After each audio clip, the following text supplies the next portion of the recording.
that once he's inside the tackle box, the second I hike the ball, he immediately gets added to the blocking structure, giving me a perfect pass protection pocket to pass from. And I didn't have to make any adjustments. I didn't have to slide protection. I didn't have to ID the mic. I didn't have to do anything. He's pressing. He's got inside leverage. So if I try to run an easy slant, he's going to bully him the entire way before he eventually cuts him off and picks it off. As motioning a receiver across into a position like this where he's in the slot will often back away the cornerback and also allow him to not press. As you can see right here, he never actually gets hands on him, as this receiver just runs away from him completely for a much easier play. If you guys are looking for fast, cheap, reliable coins for your college football 25 team, check out my coin sponsors at MMOXP and use discount code MONEYSHOT for 5% off your order. Link in the description below. The champ is here! Welcome back, Money Team. This is Madden Money Shot, snipping out the college cheese as always. In today's video, we're going to go over another topic that was brought to me in my comments section just yesterday. Somebody asked me how to explain or make a video explaining how to use motion, and it gave me an idea, as there's really a lot of different ways that you can use motion to get an advantage in college football and Madden 25 if that's what you're playing, because these are all pretty much going to be the same since it's the same game engine. So I'm going to show you guys 7 tips, tricks, and cheats that you can use to get an advantage simply by using motion receivers or motion tight ends or just motioning somebody on your offensive line. But before I do, if you guys want to see more videos like this, please make sure to be a subscriber, hit the like button, let me know in the comment section. I'm going to be showing my first trick out of the Michigan playbook. I'm going to be using another formation that I showed in yesterday's video, the I from close. But the majority of this video is going to be out of my favorite offense, which is going to be the North Texas offensive ebook that I just put out. So if you guys need more help or more money plays, you can download these or any of my ebooks instantly simply by clicking in the description or the top pinned comment. Now, when it comes to this offense, I broke this down a little bit yesterday, but also broke it down in my Madden 25 offensive ebook for the Chiefs. I also broke it down in my my custom offensive ebook. So if you guys want more, you can always get that information there. The play that I'm going to show is going to be a run play. The first tip that I'm going to give you guys is the majority of these are going to be from pass plays, but the first one I'm going to give you guys is going to be a run tip, and I'm going to start off with the halfback stretch. There's actually 2 tips I'm going to show you guys here. So I'm going to start off with a man coverage. We're just going to go ahead. We're going to pick, we'll pick a cover 2 man if I can find that, or a cover 1 man. Really doesn't matter. I'll pick the 1 double wide receiver. It doesn't really matter. Any man coverage, this first trick will work. We're basically any outside run in a direction like right here. If I want to run the ball in the direction of the B receiver like I would a stretch or a toss, if I want to create an advantage and I know my opponent's running a lot of man coverage, all I have to do is motion him across, and you'll notice how the defender will follow out of the area, allowing me to basically have a lot less opposition when I actually hike the ball, as now all I really have to do is run it wide because there's no cornerback over here. So motioning against man coverage is a really big advantage, but you can also motion against zone. So I went ahead and I backed out and I picked a random cover 3 match because I'm going to show you guys that you can also create a motion advantage against zone.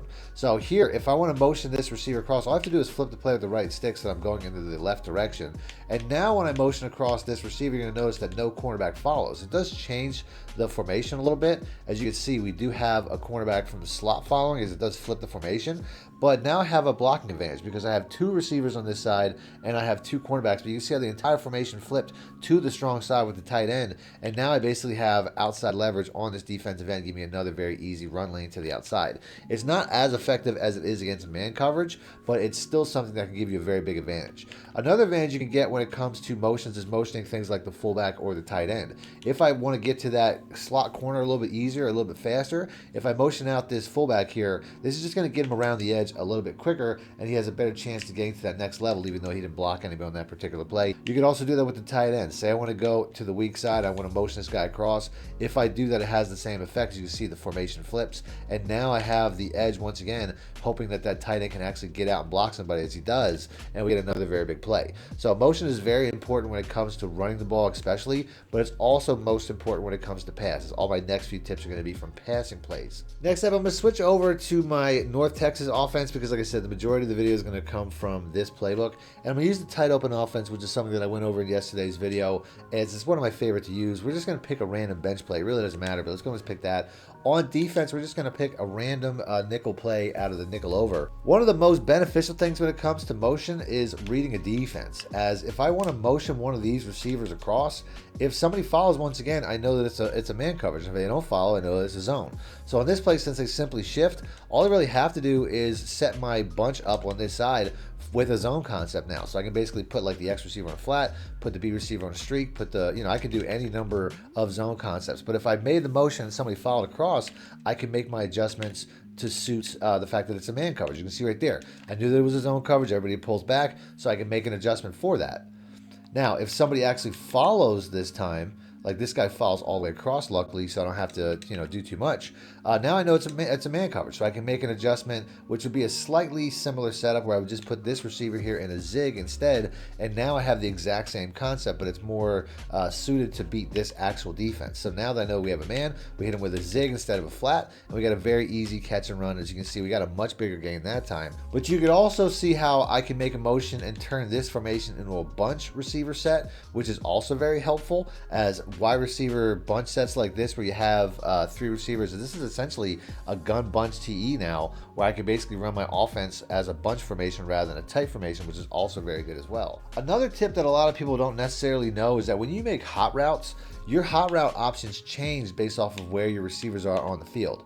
So on this play here, if I want to turn this B receiver into a comeback route or something of that nature, I can't do that from this position unless I motion him out. As you can see here, my options change. When he's outside here, my left trigger or my L2 button becomes a comeback route, where if I do it from inside, it's actually just going to be a flat route. Although now he's going to motion all the way across. So you can see how there's a lot of different things that change based off of where your receiver is on the field. If they're in tight, it's going to be one thing, and if they're out wide, it's going to be something else. Another big one when you get outside here, that's one of my personal favorites, is going to be a speed out route, which is something that gets open very easily underneath pretty much any man or zone, as I think this is one of the best routes to use in the game. But I don't necessarily have that option from the inside. From the inside, that's going to be a simple out route, which is what he's running already. He'll still get open. It's still a good route, but you can see it's covered a lot tighter as he knocks the ball out from there, compared to a speed out route, which works much better from the outside. So if my opponent's in something where I want to get a better advantage on something like this, a little quick out route, you can see, number one, when I motion this guy out, the cornerback drops back, which is another cheat. But you can see that now if I run this regular speed out route, which is not as slow developing as the out route, you can see it's a much easier play. As the out route here, if I go ahead and I motion this out here once again, the out route's not as good. It's the only option that I have from that position. But you can see if I run that out route once again, this time it gets picked off. So the fact that the out route is much slower to develop because he has to run up, stop, and go outside, compared to a speed out route, which is a much better because it's rounded and it doesn't have that same loss of acceleration, it's going to be a much better play, and it's something you can only get if you motion out from a look like this. Next up, if your opponent is running cover 4, one of the best ways to beat that cover 4 would be to go in a 5 wide receiver set. I've talked about this a lot in gameplays and in videos where 5 wide receiver sets give things like cover 4 match a lot of difficulties. But if you're in a formation, you like to work from a formation where they don't have 5 wide receiver sets, a 4 wide receiver set, you can always motion out the running back to create that look. So I'm going to go ahead and pick a very specific play, as you're going to have to know a decent setup when it comes to this happening, but I have a lot of setups like this in my ebooks. So we're going to pick the wide corner, as this play here is going to be very good against plays like cover 4 quarters, as you really just have to have 5 receivers that go over 10 yards. The way that the 4 deep quarters are designed is they're going to react to routes in their area that go over 10-yard distance. So right now we have 4 routes as I put the B receiver on a streak. If we have a 5th route, one of these routes is going to get wide open every single time. So we motion the running back to the line of scrimmage. I'm just going to put him on a streak, and you're going to see how he's just going to get completely lost in the coverage, as it's just the way that this defense is designed. It just doesn't have enough deep zones to handle 5 receivers. Now, since we were already talking about empty backfield looks, let's go into that next, as I'm going to pick the play called the shock, which is a very good cover 0 play. Whenever you run an offense like this, one of the natural deterrents is going to be cover 0, man 0 blitzes, as there's more blitzers coming than you have blockers. If I run this play just like this, since I only have 5 blockers, I'm going to run into a free man pretty much every single time, as both of these guys came in free and they get a very easy sack. So what can I do if I run into something like this using motion? Well, that's going to be very easy. It's all I really have to do, as I want to set up this play first. This is a concept I went over in a lot of videos, where all you have to do is custom stem this receiver up to about 10 yards, and it's an easy one-play touchdown against this type of defense. But all I really have to do is motion in one of these receivers and hike the ball before he gets past the tackle, as you can see right there, and we get perfect pass blocking as this guy gets open over the top for what would have been an easy one-play touchdown, but we still got a very big completion. And you can see if we go to the replay here that once he's inside the tackle box, the second I hike the ball, he immediately gets added to the blocking structure, as these guys do a great job of picking up every single guy, as we have our receiver blocking one of the best edge rushers in the game. And you can use this against just about any defense in the game. It doesn't have to be a cover zero. It's just obviously the most important. But if you're in an empty backfield look like this and you want more blocking help at any point in time, just motion across the receivers. You can see right there we get another very easy play. And you can see on the next play when I do it again that we get perfect communication. He gets out of the blocking structure, and this time he picks up the blitzing linebacker, giving me a perfect pass protection pocket to pass from. And I didn't have to make any adjustments. I didn't have to slide protection. I didn't have to ID the mic. I didn't have to do anything. And I get better pass protection than I would have 9 times out of 10 with a running back blocking or tight end blocking anyway. Another trick you can use motion is if you're playing against somebody who's using a lot of press man coverages. If I try to put this B receiver here on a slant, you'll notice that a lot of times he'll jam and press that receiver and make it very difficult for him to make a play on the ball. Which means I can once again use motion, as a receiver in motion cannot get pressed or jammed. And you can see here once again, the cornerback actually drops way further back, as when I motion him across the formation, now he's really far away, which means he's going to give up inside leverage much easier and make this a much easier throw. As you can see, we get a very easy catch and run for a much bigger play. As motioning a receiver across into a position like this where he's in the slot will often back away the cornerback and also allow him to not press. As you can see right here, he never actually gets hands on him, as this receiver just runs away from him completely for a much easier play. For my last tip, I'm going to come out another 5 wide receiver set, and I'm going to use motion to create leverage. I'm going against man zero blitz once again, and you can see all the cornerbacks and all the safeties are aligned right in front of their assigned receivers based on the fact that they don't want to give up too much inside or outside leverage. They don't know which way the receiver is going to break.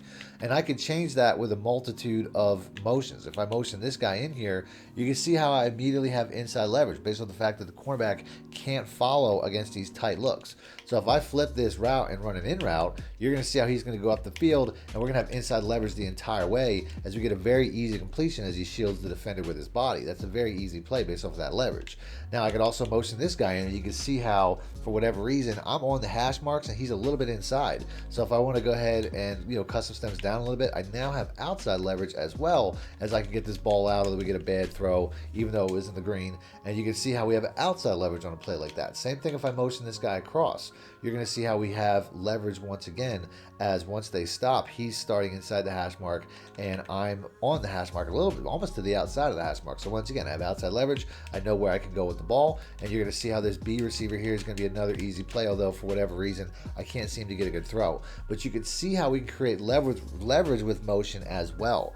So I'm going to end the video there. If you guys want to see more about any of the offenses I was showing you guys today, I've made a lot of videos about a lot of these, so I have some of that popping up on screen. So just click the links, and until next time, thanks for watching, man. Much it out. Need more help or just want to show your support? Then head over to my Patreon and join my team, where you can get exclusive content like ebooks and bonus plays, as well as early access to my vids and more. Link in the description below.